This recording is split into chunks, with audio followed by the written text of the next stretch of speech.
In my last class, I discussed about adjective clauses.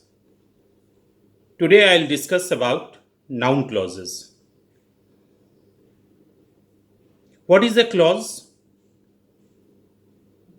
You know that clause is a group of words having a subject and a predicate. But before coming to noun clause, I'll tell you about noun. What is the noun? You know that a noun is the name of a person, place, thing, or creature. Or in simple words, a noun is a naming word. In how many ways can you use a noun in a sentence?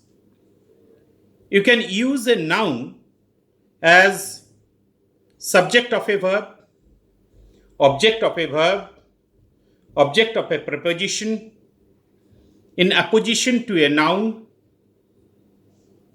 complement to a verb. So, in so many ways, you can use a noun in a sentence. Suppose if I say John is a good boy, the word John is a noun. How is it used in this sentence? John. John is a good boy. John is the subject of the verb is. So a noun can be used as a subject to a verb. In as many ways, a noun can be used in a sentence. In so many ways, a noun clause can be used in a sentence.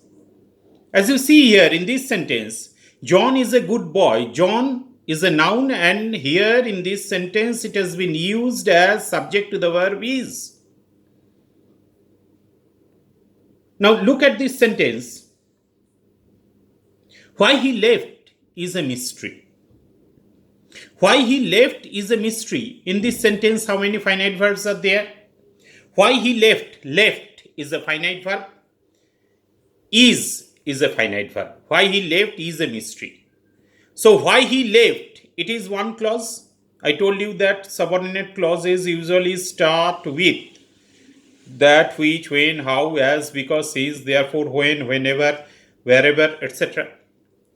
So why?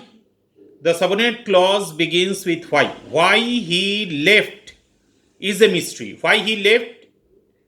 It is a subordinate clause. And how is this clause used in this sentence? Why he left is a mystery. So is a mystery. This is the main clause. What is the subject of the main clause? Why he left. So how to write why he left, put within bracket, is a mystery. That is the principal clause or main clause.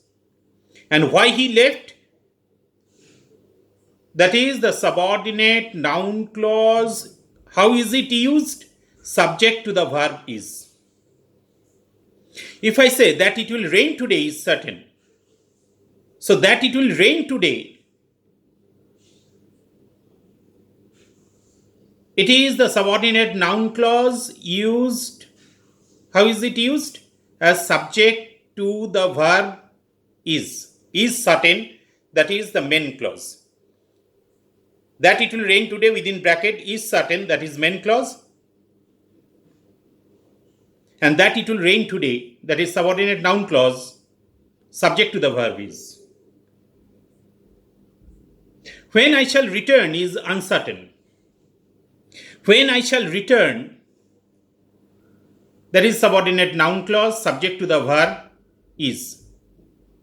Is uncertain, that is main clause. When I shall return within bracket is uncertain, that is main clause. And when I shall return is subordinate noun clause, subject to the verb is. So you see, John is a good boy. John in this sentence is used as subject to the verb is. Since a noun can be used as subject to a verb, a noun clause can also be used as subject to a verb. In this sentence, look at this sentence. He plays football. He plays football. Football in this sentence is a noun, and football is used as object to the verb plays. Plays what? Football. If you ask question to the verb with what or whom, if you get any answer, that is the object. Ask question with what, if you get the answer, that is the direct object. If you ask question with whom, if you get the answer, that is indirect object. So he plays football. Football, this noun has been used in this sentence as object to the verb plays. Do you follow what I say? Look at this very sentence. Do you follow what I say? Do you follow? Do follow. This is one finite verb. What I say, say is another finite verb. So do you follow? This is one clause. What I say, this is another clause. Obviously, do you follow, that is main clause. And do you follow what? Follow what? You ask question with what? What I say. So what I say is one subordinate clause. And what kind of clause is it? It is noun clause. How is it used in this sentence? It has been used as object to the verb do follow. Do you follow what I say? So what I say is object to the verb do follow.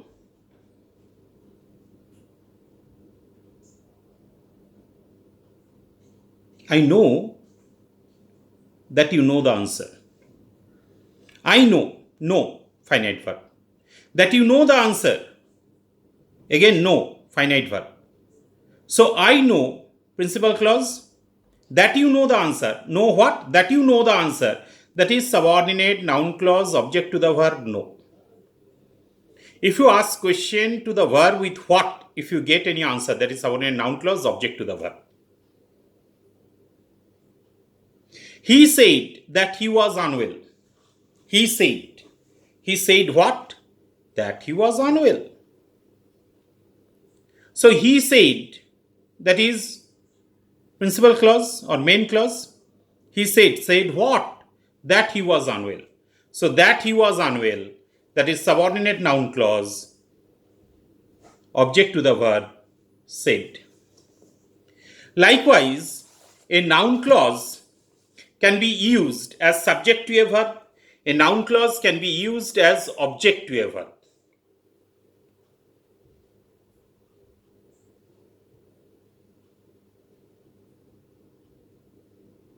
Now next, a noun clause can also be used as object to a preposition, or it is also called complement to a preposition. A noun clause can also be used as complement to a verb. When complement to a verb, the verbs, all the be verbs, is, am, are, was, were, be, been, being, all these are be verbs. Seem, appear, become. After these verbs, if you have the noun clause, that is complement to a verb. Then again, in apposition to a noun or pronoun. A noun clause can also be used as object to a preposition. When the noun clause is placed after a preposition, there is no meaning in what you say. There is no meaning in what you say. What you say. What you say is placed after the preposition in. So what you say is subordinate noun clause, object to the preposition in. So all these different kinds of noun clauses, not kinds, rather they are used in various ways. A noun clause can be used in 5 to 6 different ways. Subject to a verb, object to a verb, object to a preposition, complement to a verb, in apposition to a noun or pronoun, then complement of an adjective. So you have all the details in chapter 5. The name of the chapter is More About Noun Clauses. In this chapter, chapter 3, noun clauses, only these two functions are mentioned. That's subject to a verb and object to a verb. You can use a noun clause as subject to a verb. You can use a noun clause as object to a verb. So far, is it clear? So only two functions just keep in mind that a noun clause can be used as subject to a verb. A noun clause can be used as object to a verb. When it is used as subject to a verb, usually the noun clause is placed before the verb. And when it is used as object to a verb, usually the noun clause is placed after the verb. So in this chapter 3, noun clauses, you have these two functions of noun clauses. And the other functions that I told you, that object to a preposition, in opposition to a noun or pronoun, complement to a verb, complement to an adjective, all these details you will have in chapter 5 later on, in more about noun clauses. So today, in noun clause, you know this much, that since a noun can be used as subject to a verb, a noun clause can also be used as a subject to a verb. Since a noun can be used as object to a verb, a noun clause can also be used as object to a verb. Now, look at your book. The exercises. We'll be doing the exercises. Noun clauses.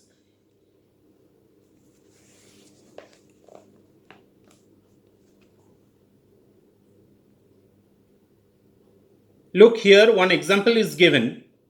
I expect that I shall get a prize. So I expect, that is main clause, that I shall get a prize, that is subordinate noun clause used as object to the verb expect. That you have come pleases me.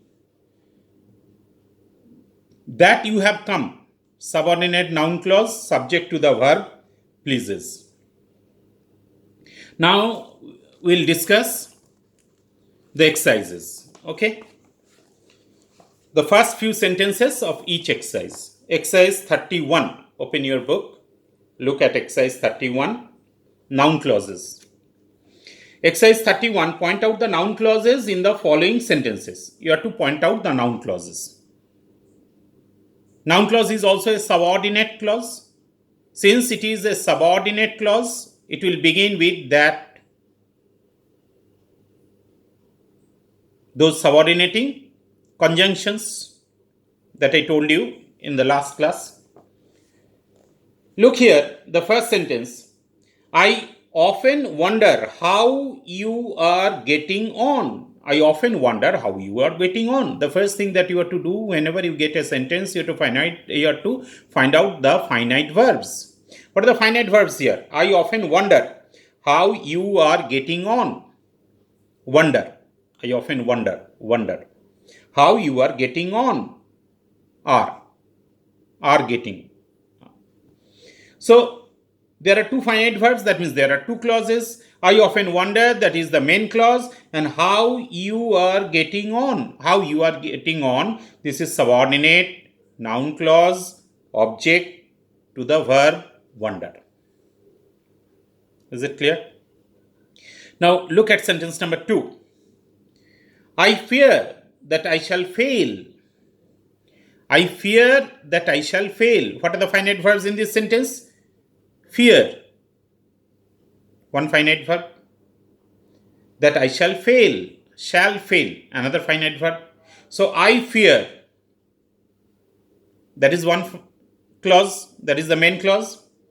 That I shall fail, subordinate noun clause object to the verb fear. So often you are asked that underline the subordinate clauses, name it and tell its function. So you have to underline the subordinate clause. Name it means what kind of subordinate clause is it? Is it a subordinate adjective clause? Is it a subordinate adverb clause? Or is it a subordinate noun clause? And function, in case of adjective clause, you have to tell which word, which noun or pronoun the adjective clause qualifies. In noun, you have to tell, in noun clause, it is the object to a verb or subject to a verb. Okay, though other uses are there in chapter 5. So here, I fear that I shall fail. I shall fail, it is subordinate noun clause, object to the verb fear. Number 3, he replied that he would come. So replied, one finite verb, that he would come, another. So he replied, main clause or principal clause, that he would come, subordinate noun clause, object to the verb replied. Number 4, do you deny that you stole the watch? Subordinate noun clause, object to the verb do deny. So what are the finite verbs? Do deny is one finite verb and stole another finite verb. So do you deny, that is main clause, and that you stole the watch, that is subordinate noun clause, object to the verb do deny. Sentence number 5, I thought that it would be a fine day. I thought, principal clause, thought is the finite verb here, that it would be a fine day, would be finite verb. So that it would be a fine day, that is subordinate noun clause, object to the verb thought. So in all these 5 sentences that we discussed, you see that all the subordinate noun clauses are used as objective verbs. So they may also be used as subject to a verb. Look at the very next sentence, sentence number 6. That you should cheat me hurts me. So should, cheat, one finite verb, hurts, another finite verb. That you should cheat me, that is one clause, and this clause begins with that. I told you that the subordinate clauses usually begin with a subordinating conjunction, a relative pronoun in case of adjective clause. So that you should cheat me, that is one clause, and hurts me is another clause. But hurts me, what is the subject here? Hurts me, this whole thing, this entire clause, the entire noun clause, that you should cheat me. So how you have to write? That you should cheat me, within bracket, hurts me. So within bracket you have to put that you should cheat me, then hurts me, that is principal clause or main clause. And that you should cheat me, that is used as subject to the verb hurts. So that you should cheat me, it is subordinate noun clause, subject to the verb hurts. So like that you have to do this exercise. Also look at the last 3 sentences of the same exercise, 31. Last 3 sentences. Sentence number 23. How the burglar got in is a mystery. So how the burglar got in, that is used as subject to the verb is. How the burglar got in, subordinate noun clause, subject to the verb is. And how the burglar got in, put within bracket, is a mystery, that is subordinate, that is the principal clause or main clause. How the burglar got in, within bracket, is a mystery, that is principal clause or main clause. And how the burglar got in, that is subordinate noun clause, subject to the verb is. It is uncertain whether he will come. So whether he will come, that is the noun clause, whether he will come. But look here in this sentence, it is uncertain whether he will come. It is not used as object to a verb.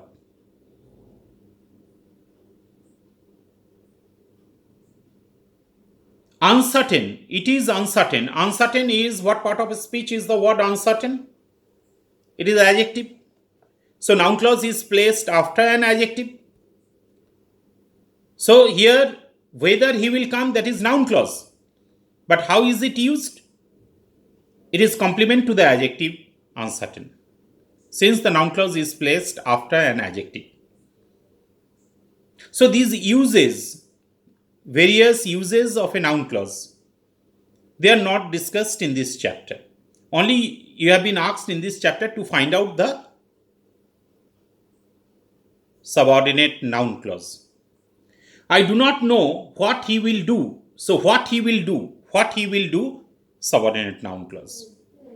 Object to the verb, do not know. Also look at sentence number 16. Pay careful attention to what I am going to say. What is the noun clause? What I am going to say. So look here in this sentence, what I am going to say. In this sentence, what I am going to say is used after the preposition to. Pay careful attention to what I am going to say. So pay careful attention to, that is the principal clause, main clause. And what I am going to say, that is noun clause. But since this clause is placed after the preposition to, it is used as complement to the preposition to, or you may also say object to the preposition to.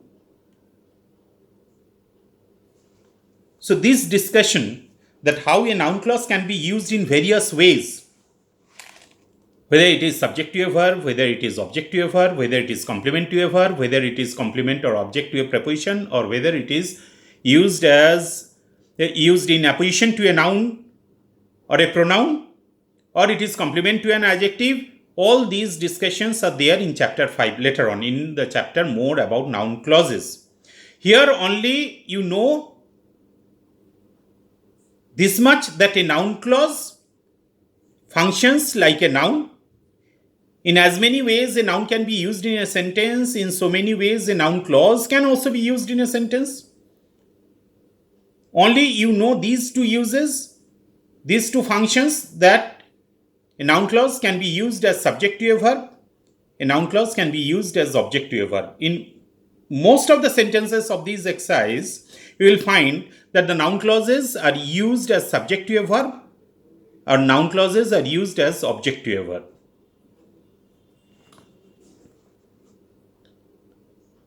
Now exercise 32. So rest of the sentences you have to do as your homework. Now exercise 32. Complete the following by adding suitable noun clauses. So you have to provide one suitable noun clause to complete these sentences.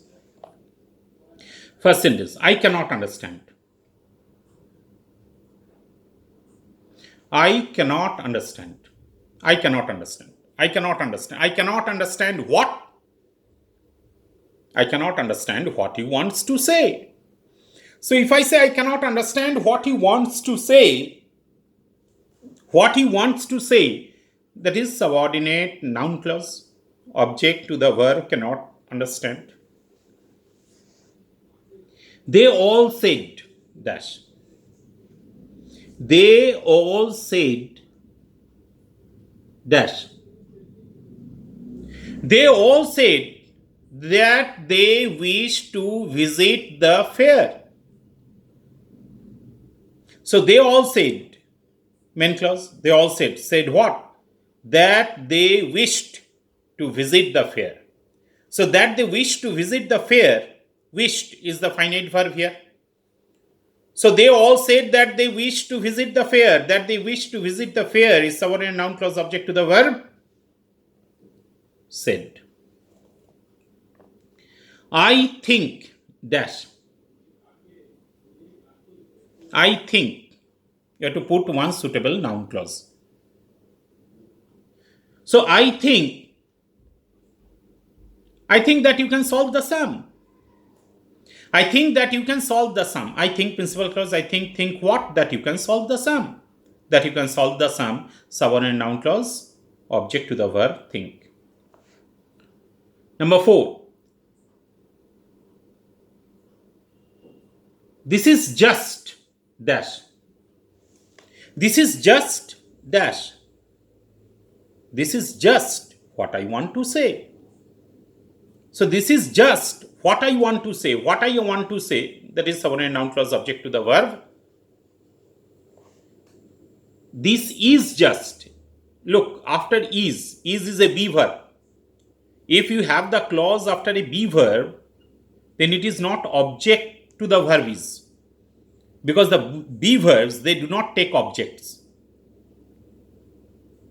It is the complement. It completes the sentence, so it is the complement to the verb is. Remember, all the be verbs, they have complements, not objects. Be verbs do not take objects. So this is just what I want to say. What I want to say, it is complement to the verb is. This function you will learn in chapter 5. Number 5, he told me. He told me.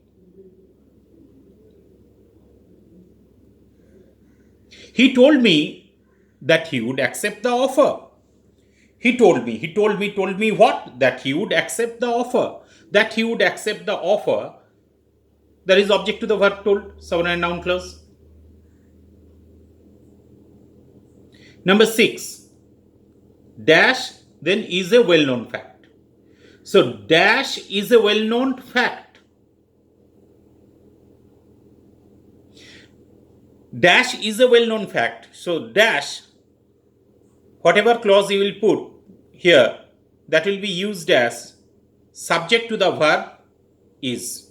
The be verbs may have subjects, but be verbs do not take objects. So the noun clause here will be used as subject to the verb is. That she is a good girl is a well-known fact. That he is a very good dancer is a well-known fact. That he is a very good comedian is a well-known fact. That he is a very good magician is a well-known fact. So that he is a very good comedian, that is subordinate noun clause used as subject to the verb is. So like that you are to do this exercise also, exercise 32. You have to do rest of the sentences. You have to fill in with suitable noun clauses. Now let us move to the next exercise, exercise 33. In each of the following sentences, replace the words in italics by suitable noun clauses.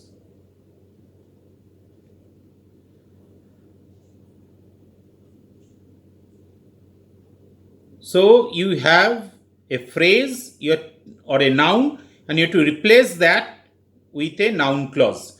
In the following sentences, replace the words in italics by suitable noun clauses. The first one, the time of his coming. No one can guess. No one can guess the time of his coming. So the time of his coming, no one can guess. When he will come, no one can guess. So when he will come, no one can guess.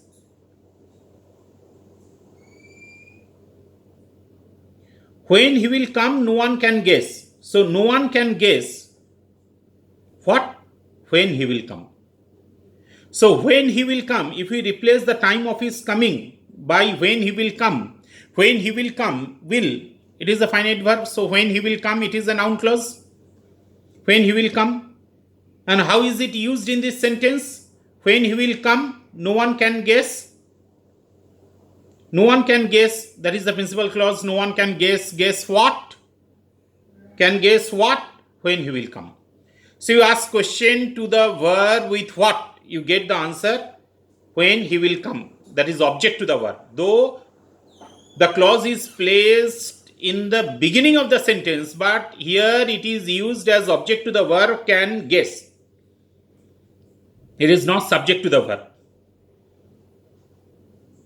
In English, there is a figure of speech called inversion. You know that to make the language beautiful, we use figures of speech or rhetorical devices. What in Bengali or Hindi is called alankar. In English, there are nearly 50 rhetorical devices. Simile, metaphors, zeugma, onomatopoeia, antithesis, epigram, litotes, personification, ascendant, so etc. These are all figures of speech. There is one figure of speech which is called inversion. What is inversion? Inversion is a figure of speech where the usual word order is changed. If I say, what is the usual word order? Whenever we write a sentence, suppose if I say, I ate rice. I, subject, ate, verb, rice, object. So usual word pattern is, first we'll use the subject, then the verb, then the object. But this pattern, if you change, and in Bengali also, suppose if I say, Bag manush khai. Bag, that is the subject. Manush, that is the object. Khai, that is verb. So that is the usual word pattern. In each language, you have a usual word pattern. If you change the word order, then the meaning will be changed. Instead of saying Bag manush khai, if you say Manush bag khai, the entire meaning is changed. But in Sanskrit, we can put any word anywhere. There will be no change in meaning. Because whether it is the subject or the object or the verb, that will depend on the ending that is added to the word in Sanskrit. So whatever word you put, either in the beginning or in the middle or in the end, the meaning remains same. But in English or in Bengali, usually we can't do like that. But at times in poetry, we'll see that the usual word order is changed. If I say, much have I travelled in the realms of gold, it is a line from a poem by Keats. Much have I travelled in the realms of gold, the usual word order will be, I have travelled much in the realms of gold. Or another line, if I say, from Tennyson's poem, Lord Alfred Tennyson, whom they brought her warrior dead. Whom they brought her warrior dead. Inversion has been used because the usual word pattern is not followed here. Whenever the usual word pattern will not be followed, that is called inversion. So what will be the usual prose order in this sentence? Whom they brought her warrior dead. They brought her dead warrior home. Or if I say 10,000 saw I at a glance. The Daffodils by William Wordsworth. So the usual word order will be, I saw 10,000 at a glance instead of 10,000 saw I at a glance. So the usual order is changed in these sentences. In poetry, often we use this inversion for the sake of rhyme. So here in this sentence also you see, the time of his coming, no one can guess. So the usual word pattern will be, no one can guess the time of his coming. So instead of the time of his coming, we use when he will come. No one can guess when he will come. So when he will come, it is used as object to the verb can guess. But when we write, we are writing how? When he will come, no one can guess. Though when he will come is used in the beginning of the sentence, but it is used as object to the verb can guess. Anyway, let us move on to the next sentence. Sentence number 2, I heard of his success. I heard of his success. I heard of his success. Instead of his success, if I write that he had succeeded. I heard that he had succeeded. That he had succeeded, subordinate noun clause, object to the verb heard. The reason of his failure will never be known. Sentence number 3. So the reason of his failure, instead of the reason of his failure, if I use why he failed, will never be known. So why he failed, that becomes subordinate noun clause, subject to the verb will never, will be known, will be known. Number 4, I predict a change in the weather. I predict what? A change in the weather. So a change in the weather, instead of a change in the weather, we have to replace it by a noun clause. That the weather will change, if we write like this. I predict that the weather will change. I predict what? That the weather will change. That the weather will change. That is subordinate noun clause, object to the verb predict. Number 5, the jury believed the man guilty. So the jury believed the man guilty. So believed, only one finite verb is there. So if I write like this, the jury believed that the man was guilty. The jury believed that the man was guilty. So believed what? That the man was guilty. So that the man was guilty, that is object to the verb believed. So like that, you can do this exercise also. So in each of the following sentences, replace the words in italics by suitable noun clauses. So rest of the sentences you will do as your homework. Now next exercise is 34. In each of the following sentences, replace each noun clause by a noun or noun phrase. So there is a noun clause. You have to replace the noun clause by a noun, only a noun, a word, or a noun phrase, a group of words that functions like a noun phrase, where a group of words where you don't have any finite verb. I hope that I shall be there in time. That I shall be there in time. I hope principal clause, that I shall be there in time. So this shall you are to omit. So if I write like this, I hope to be there in time. So to be there in time, no finite verb is there. To be, that is non-finite. So I hope to be there in time. I hope to be there in time. So you have removed the noun clause here. He is sure that we will win the match. He is sure that he will win the match. So that he will win the match. This is subordinate noun clause. So if I write like this, he is sure of our winning the match.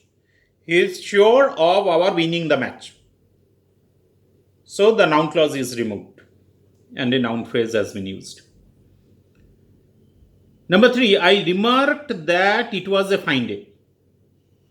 So I remarked on the fine day. I remarked upon the fine day. With remarked, you can use both on or upon. So I remarked upon the fine day. I remarked on the fine day. I remarked that it was a fine day. That it was a fine day. That noun clause is removed. So I remarked upon the fine day.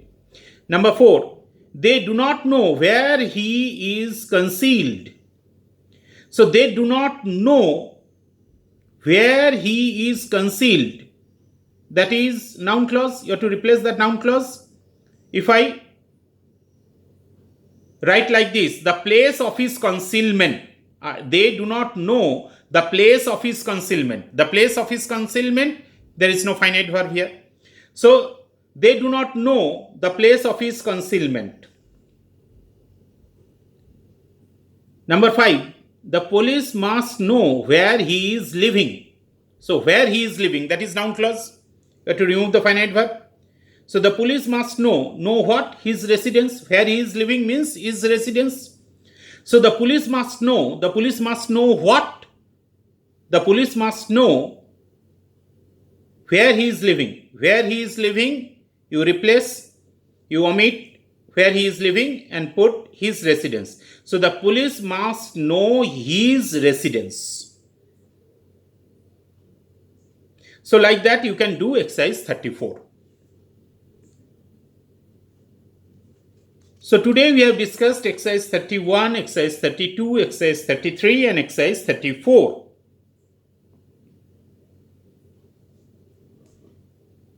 So few sentences we discussed and rest of the sentences you have to do as your homework.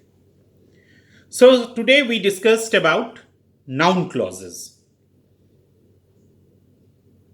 So noun clause can be used in many ways in a sentence, but in this chapter you have learnt only two uses, two functions. That is, it can be used as subject to a verb, it can be used as object to a verb, and rest of the functions you have in the in chapter 5 more about noun clauses. So you'll do all these sentences, you have to copy all the sentences that we discussed and those that we didn't discuss. All the sentences you have to write down in your exercise book, and you have to write down the answer. First copy the sentence and then you write down the answer. So thank you so much for today. So we finished noun clauses. So in the next class, I'll be discussing about adverb clauses, subordinate adverb clauses. Thank you.